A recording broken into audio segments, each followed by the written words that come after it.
O tema da nossa mensagem é a esperança que permanece diante as desesperanças.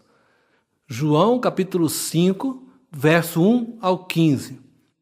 Diz a palavra de Deus: passadas estas coisas, havia uma festa dos judeus, e Jesus subiu para Jerusalém.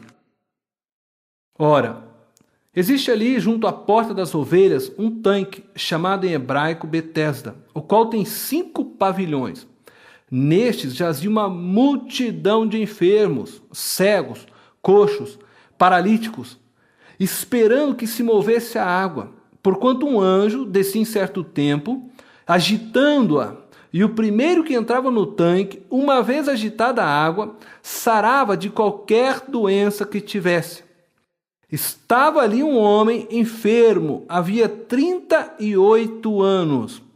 Jesus, vendo-o deitado e sabendo que estava assim, havia muito tempo, perguntou-lhe: queres ser curado?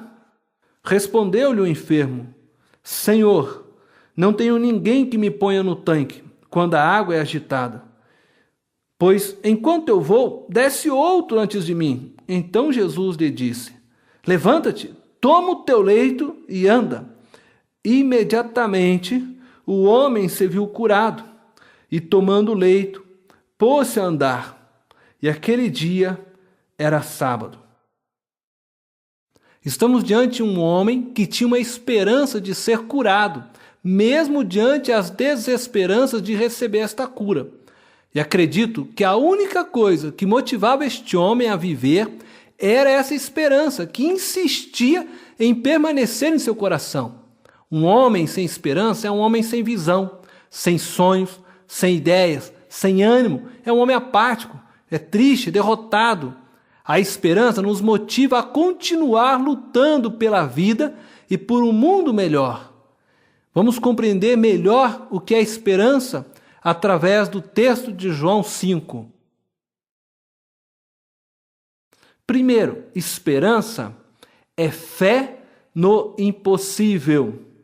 O verso 5 do texto que nós lemos diz: estava ali um homem. Este homem tinha esperança de um dia tocar naquelas águas. Ele tinha esperança de alguém levá-lo até o tanque, visto que ele não podia andar. Ou quem sabe ele tinha esperança de um dia estar ali sozinho para tocar nas águas. Mas havia em seu coração uma esperança que o fazia estar ali há 38 anos, esperando para tocar nas águas. E após esta ser agitada pelo anjo. O texto destaca este homem diante de tantos outros, porque este homem tinha algo de diferente dos demais. Ele tinha fé que poderia um dia ser curado. Esta fé o fazia estar ali há 38 anos. A palavra de Deus diz que a fé é a certeza de coisas que se esperam, a convicção de fatos que não se veem. Hebreus, capítulo 11, versículo 1. Então podemos dizer que a fé é a esperança que permanece diante as desesperanças. Você espera mesmo que não vê a possibilidade da realização daquilo que se espera. Contudo, você continua crendo, esperando aquilo que parece ser impossível de acontecer. Querido, continue tendo esperança no impossível. A esperança o fará continuar vivendo. Não importa qual tipo de sofrimento que você esteja passando, seja uma doença que lhe acometeu, seja problemas financeiros, seja de ordem familiar, continue esperando o impossível. Esperança é fé no impossível. Esperança é não aceitar a decretação da desgraça. João, no capítulo 5, versículo 3, diz: nestes jazia uma multidão de enfermos. A palavra jazia, uma multidão de enfermos, cegos, coxos, paralíticos,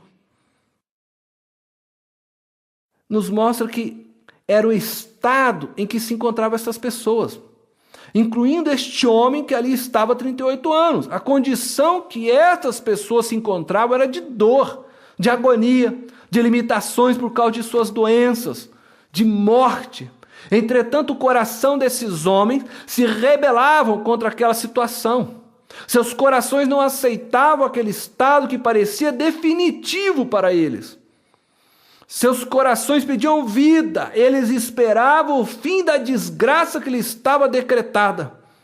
Eles ainda sonhavam com um dia melhor. E se você se entregou à doença porque os médicos lhe disseram que não há mais cura, se você aceitou a degradação da sua família, pensando que não há mais conserto, se você pensa que para você não há mais perdão, que para você não há mais recuperação, eu quero lhe dizer hoje, ponha um basta nestes pensamentos. Comece a sonhar com um dia melhor. Não aceite a decretação da desgraça. Comece a agir para que este dia chegue. Não aceite a decretação, querido, da sua desgraça. Não aceite a decretação do seu fim, do fim do seu casamento. Esperança é não aceitar a decretação da desgraça. Cuidado, hein?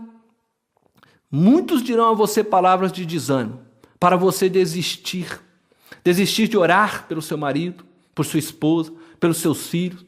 Dirão que sua situação não tem mais jeito. É melhor você aceitar que esta é a tua cruz, vão dizer. Aquele homem, querido, permaneceu firme em sua esperança. Mesmo que ninguém, diz o texto em João, capítulo 5, versículo 7. Ninguém nunca veio ao seu auxílio, nem mesmo para trazer uma palavra de ânimo. Não deixe que a falta de apoio de outros irmãos ou de familiares te desanime. Não aceite a decretação de sua desgraça, nem que você tenha que lutar sozinho contra o mundo. Rejeite as palavras negativas, palavras de desânimo, de inferioridade. Isto é cilada do inimigo para acabar com sua esperança. Lembre-se, esperança é não aceitar a decretação da sua desgraça. Tenha esperança. Terceiro ponto que eu quero dizer sobre esperança. Esperança é nunca desistir daquilo que se espera. Aquele homem estava ali há 38 anos, esperando sua oportunidade de ser abençoado. As suas possibilidades de tocar na água eram mínimas. E talvez ele devesse voltar a desistir. Afinal, com tantos outros enfermos disputando esta corrida da fé, as suas chances eram poucas. Um homem que não podia andar. Entretanto, quando há esperança, somos motivados a continuar, a insistir, a perseverar. Este homem era movido pela esperança. Por isso ele sonhava que um dia seria o primeiro. A esperança nos faz sonhar com ideais, mas nem sempre ela nos torna vitoriosos aos olhos do mundo. Isso porque a vitória da esperança não é vencer, mas é a de nunca se cansar. Porque só quando não se cansa é que um dia se vence. Agora, quando se cansa, não se vence. Cuidado que o tempo pode ser seu grande inimigo contra a esperança. Aquele homem ficou 38 anos esperando o milagre. Muitas pessoas não vivem nem isso. Não deixe o tempo acabar com a sua esperança. Fico imaginando os movimentos no mundo pela preservação da natureza e outros. Eles nunca se cansam de lutar. Embora pareça que o mundo não se conscientiza da necessidade da preservação da natureza. Nós lemos constantemente nos jornais e revistas sobre os grandes desmatamentos praticados no Brasil e no mundo. Os homens continuam destruindo o seu lugar de habitação na busca de dinheiro e poder. Contudo, não podemos desistir de lutar pela preservação da natureza, pois dela depende o futuro de nossos filhos e netos. Creio que a esperança destes homens não acaba, porque em meio a tantos fracassos, eles veem novas pessoas aderindo à sua luta. Eu acredito que a esperança daquele homem não acabou, porque ele via homens saindo daquele tanque curado. Eram poucos entre muitos enfermos, mas estes poucos o fazia acreditar que ele poderia ser um deles.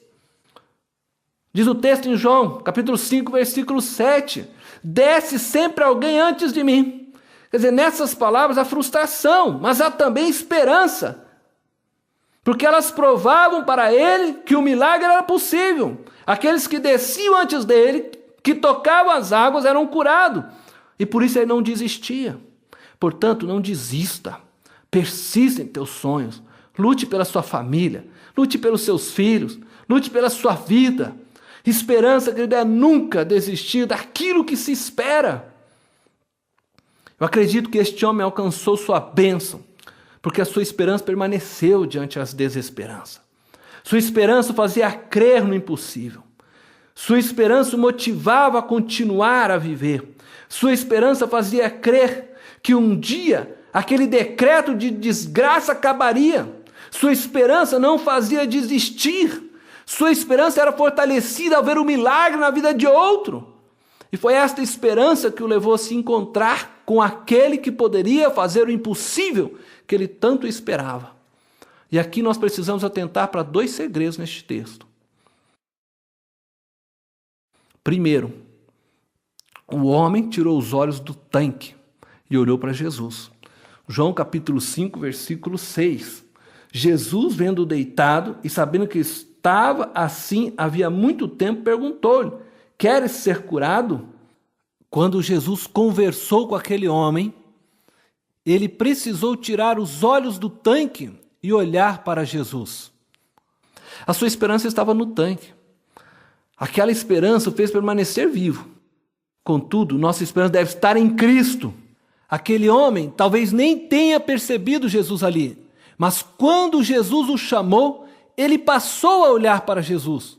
Jesus o havia percebido no meio da multidão de enfermos. Só Jesus conhece a verdadeira dor que sentimos. Só Jesus sabe o quanto desejamos ser libertos dos problemas que nos ameaçam todos os dias. Da dor física, da dor da separação, da dor do desemprego. Somente Jesus se compadeceu daquele homem. Ele se compadece de nós, ele se compadece de você. Por isso nossa esperança nele não é vã. Jesus conhece a sua dor. Jesus viu aquele homem e Jesus está te vendo agora também. Talvez você não crê em Deus. Talvez você não crê que Jesus é Deus. Não importa. Porque Ele crê que você existe e quer te ajudar. Queres ser curado? Ouça a voz de Jesus. Tira os teus olhos do problema. Tira os teus olhos dos homens. E entenda que os homens podem ser instrumentos de Deus para a tua cura, para a solução familiar de sua casa, para seu problema financeiro. Mas creia que é Deus que os usa. E que, portanto, é em Deus que você deve depositar sua esperança. Olhe para Jesus. Ouça a sua palavra. A segunda coisa que nós devemos destacar neste homem é que ele obedeceu a palavra de Jesus. Verso 8 e o verso 9 nos diz: então lhes disse Jesus: levanta-te e toma o teu leito e anda. Imediatamente o homem se viu curado e, tomando o leito, pôs-se a andar. Aquele homem ouviu a palavra de Jesus e fez o que ele mandou. Precisamos ouvir o que Jesus está nos dizendo. E ele fala com você agora. Deus fala com você. Ele tem uma palavra particular para você. Ele te conhece, ele sabe onde você mora, o que faz, o que gosta e o que não gosta. Deus quer falar com você. Pare para ouvir e obedeça a sua palavra. Você verá que sua vida será uma história de vitória, se você obedecer a palavra de Jesus. Eu fico imaginando a fé de Abraão. Esse já era de muita idade, quando Deus lhe prometeu um filho. A sua esposa também já havia passado da hora de conceber. Entretanto, Abraão creu na promessa de Deus, mesmo não havendo esperança nenhuma que pudesse ter um filho, quanto mais ser pai de uma multidão. O próprio apóstolo Paulo fala em Romanos capítulo 4, no verso 18 ao 20, que Abraão, esperando contra a esperança, creu para vir a ser pai de muitas nações, segundo lhe fora dito.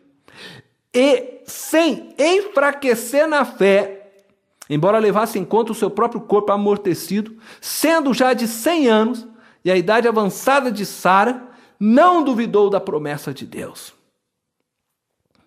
Ponha-se a andar. Ponha-se a andar. E quem sabe você vai ter que andar hoje para os braços do seu filho que está perdido nas drogas, de sua filha que foi rejeitada porque engravidou indevidamente. Talvez você tenha que andar em direção de um sonho, de um projeto que ficou para trás. Põe-se a andar na fé. Essa é a palavra de Jesus nessa noite para você. Põe-se a andar na fé, na esperança de uma nova história começar. Esperar é crer em Deus. Crer que Ele pode te levantar do teu leito, do teu sofrimento, de tua agonia. Põe-se a andar hoje em nome de Jesus.